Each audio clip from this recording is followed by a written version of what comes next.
Marie Grace Pasqua. Thank you, Your Honor. Allow me to do the opening statements followed by the video clip. Good morning, Honorable Senators. We are here today not only to present the figures, but to give voice to the 14 million indigenous peoples, indigenous cultural communities who remain at the heart of our nation. They are the first caretakers of our lands and waters, the bearers of heritage that endures quietly, often unseen.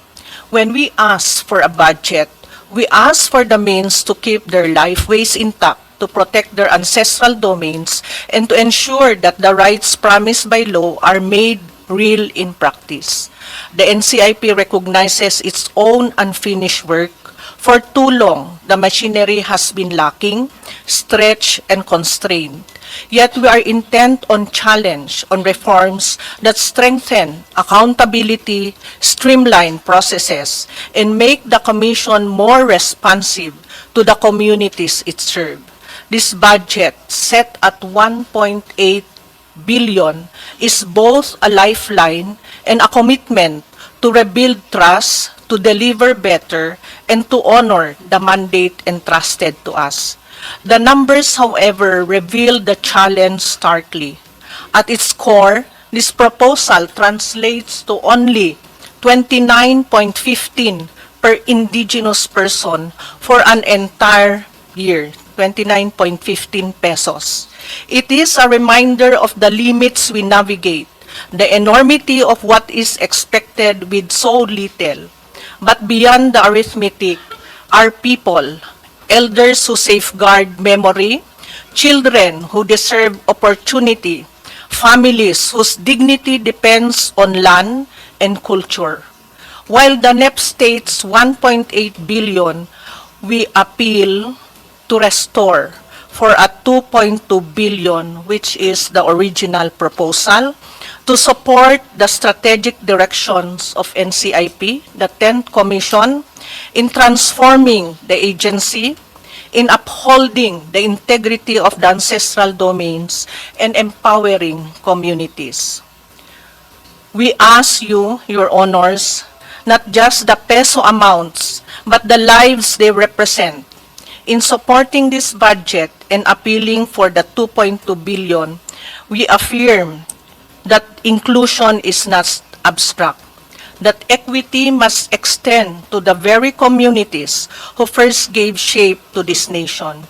With this, we respectfully present the details of NCIP's 2026 budget proposal through a brief video. Thank you, Your Honors.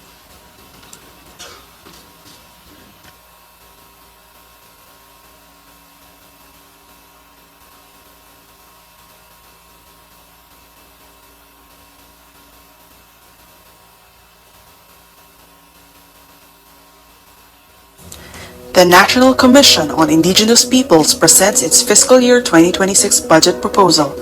Under the 2026 National Expenditure Program, NCIP proposes a budget of 1.813 billion pesos. This is 39% higher than 2025. Per allotment class, both PS and MOOE increased, and there are now funds for capital outlay. Per expense program, operations is 49%. General administration and support is 24%, support to operations is 22%, and retirement and life insurance premiums is 5%. Of the 888 million pesos for operations, the MOOE for direct services to the ICC's IPs amounts to only 46% or 408 million pesos, while the remaining 54% or 479 million pesos is for PS. Further, the MOOE is distributed to 13 regions and the central office. Given the 14 million total estimated IP population throughout the country, the current operations MOOE of 408 million pesos translates to only 29.15 pesos per IP individual for the year, far too little for essential services. The funds for operations MOOE are distributed among the 4 core programs. Ancestral Domains Program, which secures collective land rights, receives 93.3 million pesos, benefiting over 613,000 IPs. Self-Governance and Empowerment Program, which strengthens IP's capacity for self-governance and decision-making, has 2.8 million pesos, serving more than 8,000 IPs. Social Justice and Human Rights Program, which ensures IP's access to justice and protection from discrimination, has 306 million pesos, benefiting 64,000 IPs, including 7,000 grantees under the IP Education and Advocacy Services. Finally, Cultural Integrity Program, which affirms IP identity and promotes culture, has 4.9 million pesos, benefiting nearly 6,000 IP beneficiaries. For the budget appropriations and utilization for 2024 and 2025, in 2024, out of the total allotment of 1.6 billion pesos, the NCIP obligated 94%, of which 92% was disbursed. For the 2025 funds, out of the 1.3 billion pesos total allotment, 54% was obligated, of which 93% was disbursed. Here are the NCIP's key accomplishments across its programs in 2024 and 2025. For the Ancestral Domains Program, NCIP completed 54 stages of Certificate of Ancestral Domain title applications, 95 delineation projects, and 82 phases of ADS DPP formulation. For 2025, 4 delineation application activities were completed. The Self-Governance and Empowerment Program completed 133 projects and activities, reaching 30,277 beneficiaries, with 83% rating the projects implemented as useful. For 2025, 2 projects were completed, serving 2,609 clients with a 100% satisfaction rating. The Social Justice and Human Rights Program implemented 306 projects, reaching 36,313 beneficiaries. For 2025, 10 projects were finished, serving 2,094 clients with a 92% satisfaction rating. The Cultural Integrity Program implemented 26 projects and 8,927 beneficiaries were reached, with a 78% rating the projects as useful. For 2025, the total program allotment is primarily for activities related to the IPRA Month celebration in October 2025. Still, the NCIP has future priorities that necessitate funding. First, the NCIP aims to complete cadastral surveys of all ancestral domains to secure land rights and provide legal protection. The agency also aspires to expand the Educational Assistance Program to serve more IP youth, addressing key barriers to education and improving socio-economic status. Furthermore, the NCIP plans to expand field offices and add permanent staff positions, along with a dedicated IP center that will serve as a hub for research and policy development. Finally, the NCIP seeks support to prepare for international events that protect and promote the interest of ICC's IPs on the global stage. This is the NCIP Fiscal Year 2026 budget proposal. With adequate resources, NCIP will ensure that Indigenous peoples are not left behind, but uplifted as vital partners in building an inclusive and sustainable nation. Thank you so much.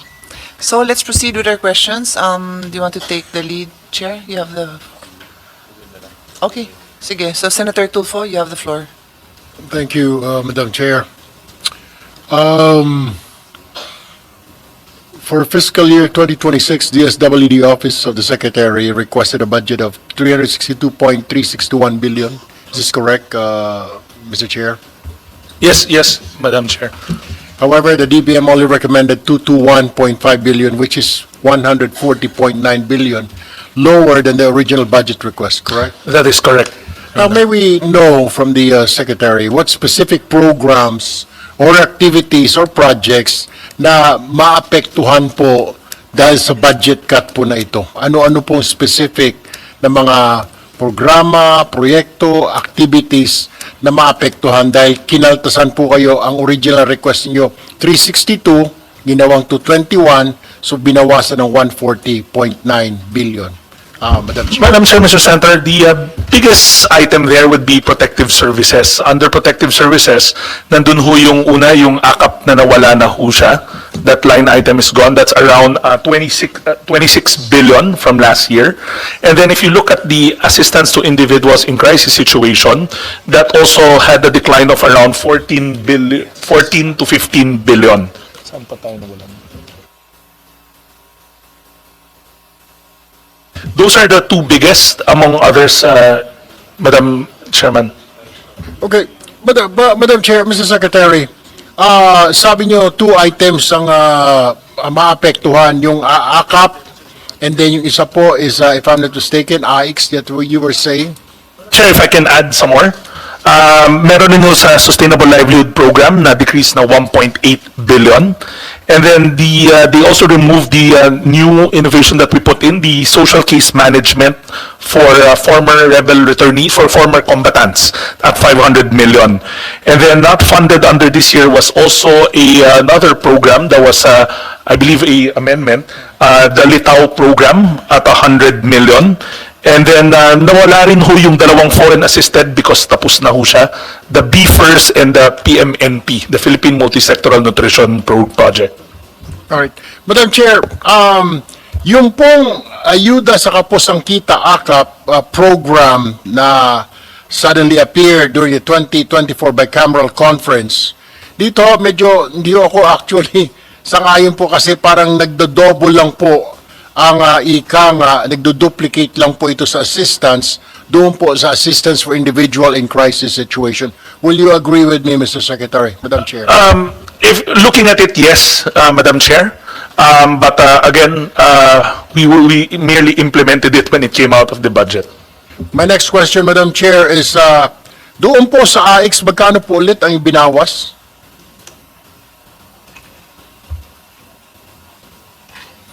Roughly around 15 billion, Madam Chair, Your Honor. Madam Chair, kung titignan po natin ang pantulong po talaga ng DSWD sa mga individual in crisis and everyday ay ito pong AIX. Kaya kind of wondering bakit kinaltasan po ito ng 15 billion doon po sa kanilang request. So this is a question that we really have to look at carefully, Madam Chair. My next question po is,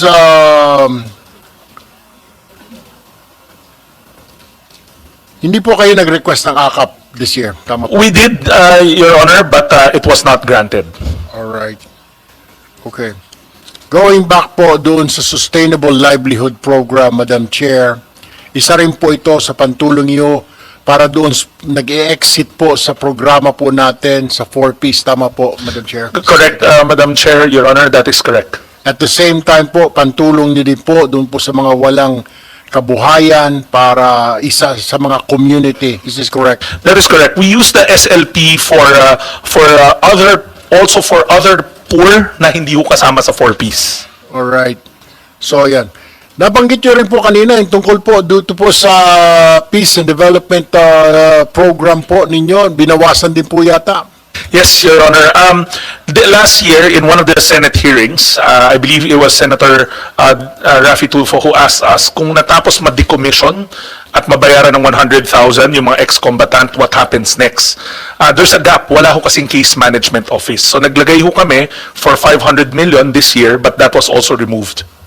So, pero natapos na po ba? Nabayaran po itong mga rebel returnees po na ito? Portions of them have been paid, and that's why minabuti namin na mag-set up ng case management office para nasusubaybayan sila yung mga nabayaran na po. But we have funding till end of the year, until middle of next year, yun ho yung 500 million na naalis ho by next year. So marami pa po, mga ilan pong estimate ninyo na individual na hindi po mababayaran dahil kinaltasan po ng budget? Your Honor, hindi ho affected yung grants nila. Yung grants nila ho ay that's a separate funding that comes from OPAPRU. That's MOAD to the department. Ito ho yung case management office. Kasi ang pangamba ho namin lagi, kapag kabigay ng 100,000 sa kanila, ano na nangyari next? Initially, we thought it would be the BARM regional government that would do the case management. Pero they admitted also that they don't have the capacity nor the capability. That's why pumasok ang DSWD to make sure na napangangalagaan. So, Madam Chair, Your Honor, ang nawala ho yung case management office. Right. Sa BARM lang po ba yung ika nga doon po sa Peace and Development Program ninyo? Wala po ito para sa mga dito po sa New People's Army, dito po sa Luzon and parts of Visayas? Madam Chair,